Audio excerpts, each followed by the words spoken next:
இயேசு கிறிஸ்துவின் நாமத்தினாலே எங்கும் நிறைந்த ஒளியின் சார்பாக வாழ்த்துக்களை தெரிவித்துக் கொள்கிறோம். இந்த காலவெளியில் கூட தேவனுடைய வார்த்தையிலிருந்து சில விஷயங்களை நாம் தியானிக்கலாம். ஆதாரமாக எடுத்துக்கொண்ட வேத வசனம் 2 நாளாகமம் எழுதின புத்தகம் 34ஆம் அதிகாரம், அதில் 1ஆம் வசனம் 2ஆம் வசனம் நினைச்சு பார்க்க போகிறோம். அதில் என்ன போட்டிருக்குன்னு வாசிக்கிறேன்.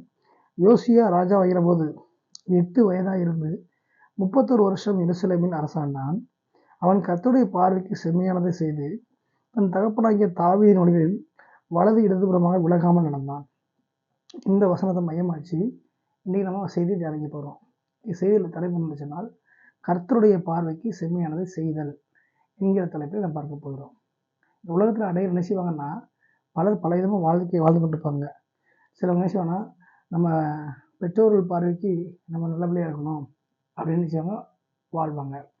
சிலவங்க வந்து என்ன செய்வாங்க, நம்ம ஆசிரியர்கள் கவனித்து கொண்டிருக்கிறாங்க, அவங்க மட்டும் நல்ல பேர் எடுக்கணும், அவங்க பார்வையில் நம்ம என்ன செய்யக்கூடாது, கெட்ட பேர் எடுக்கக்கூடாதுன்னு சொல்லுவாங்க.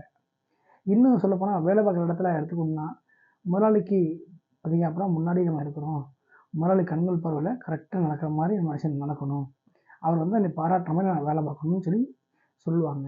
சிலவங்க நம்முடைய பார்வைக்கு நலமாக இருந்தால் போதும் அப்படின்னு சொல்லுவாங்க. இது போன்று பல விதங்களில் ஒவ்வொரு மனுஷனும் தன் பார்வைக்கும் மற்றவங்க பார்வைக்கும் தன்னை சார்ந்தவருடைய பார்வைக்கும் நினைச்சணும் நல்ல ஒரு இதில் செயல்படணும், செம்மையாக இருக்கணும்னு நினைப்பாங்க.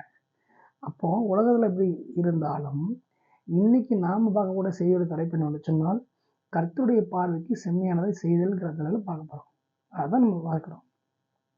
பல பேர் பலவிதமாக பல நிலைகளில் பலவாறு பார்வையில் செம்மையான செய்தாலும் நாம் தியானிக்கக்கூடிய காரியம் என்னென்னா, வானத்தை பூமிப்படுத்த ராஜாதி ராஜாவாக இயேசு கிறிஸ்துவுடைய பார்வைக்கு செம்மையானதை செய்ய வேண்டும் என்று தான் பார்க்க போகிறோம்.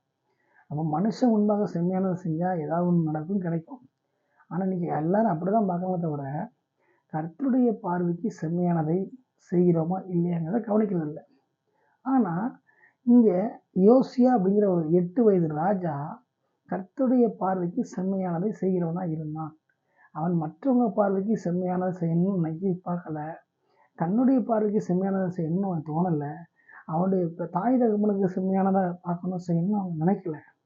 அவன் சின்ன வயதாக இருந்தாலும் தேவனுடைய பார்வைக்கு செம்மையானதை செய்ய வேண்டும் என்று அவன் நினைத்து செயல்பட்டபடியினால் அவன் வயசு சின்ன வயசாக இருந்தாலும் தேவன் அவனை ஒரு ராஜாவாக என்ன செய்தார், ஏற்படுத்த ஆரம்பித்தார் ஒரு நாட்டுக்கு.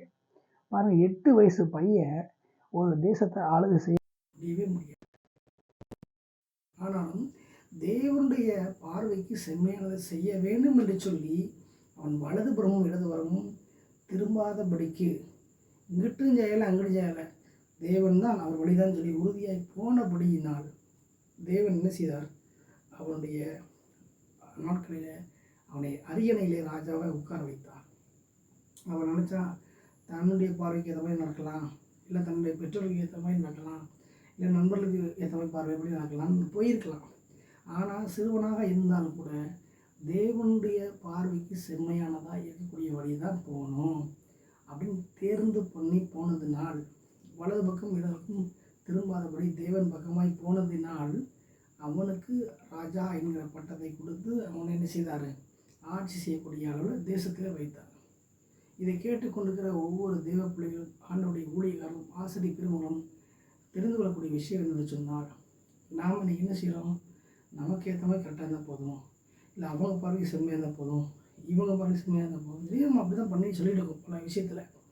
ஆனால் கர்த்தரின் பார்வைக்கு செம்மையானதாக இருக்கிறோமா, இல்லை கர்த்தருடைய பார்வைக்கு நம்ம செம்மையானதாக செய்கிறோமா, வலது பக்கம் இடமும் திரும்பவும் சாயமாக கரெக்டாக நடந்துடலாமான்னு பார்க்குறது இல்லை. அப்படி இருக்க போய் தான் நம் வாழ்க்கையில் உயர்வு வருது இல்லை, பல விதமான சோதனைகள் தான் வருது. இந்த செய்தி கேட்கிற ஒவ்வொரு தேவ பிள்ளைகளும் அவனுடைய ராஜ்ய பிள்ளைகளும் தெரிந்து கொள்ளக்கூடிய விஷயம் என்னவென்று சொன்னால், தேவனுடைய பார்வைக்கு நாம் செய்கிற ஒவ்வொன்றும் செம்மையானதாக இருக்க வேண்டும். அப்படி இருந்தால் வலதுபுறமும் இடதுபுறமும் திரும்ப அப்படின்னு நடத்துவாங்கிற நிலைக்கு என்ன செய்ய நம்ம வரணும். அவர் அதுக்கு என்ன செய்யலை, வயசு வித்தியாசம்லாம் பார்க்கல, அவருக்கு சின்ன வயசு தான். யோசியா 8 வயதாக இருந்தாலும் தேவனுடைய பார்வைக்கு செம்மையான செய்தபடியினால் வயசு வித்தியாசம் பார்க்காம தேவன் அவரை அரியணையில் ஏற்றி ராஜா வாங்கிட்டார். அப்போ நம்ம வாழ்க்கையில் தேவன் வயசை பார்க்குறவர் அல்ல, என் பார்வைக்கு செம்மையானதை செய்கிறானா, வலது பக்கம் எவ்வளோ திரும்பவும் நடக்கிறானான்னு தான் பார்ப்பார்.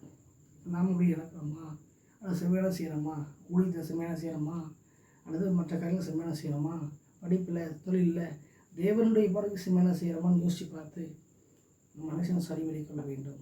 இதுவரை நம்ம தேவனுடைய பார்வைக்கு இல்லை நம்ம பார்வைக்கோ நம்ம செம்மையான தேவன் பார்வையில் செய்யாதபடி இருந்தால் இன்றைக்கு மனம் திரும்பி மன்னிப்பு கேட்டு யோசுவை போல, யோசிய ராஜாவை போல நம் தேவனுடைய பார்வைக்கு செம்மையான செய்ய முன்வர வேண்டும்.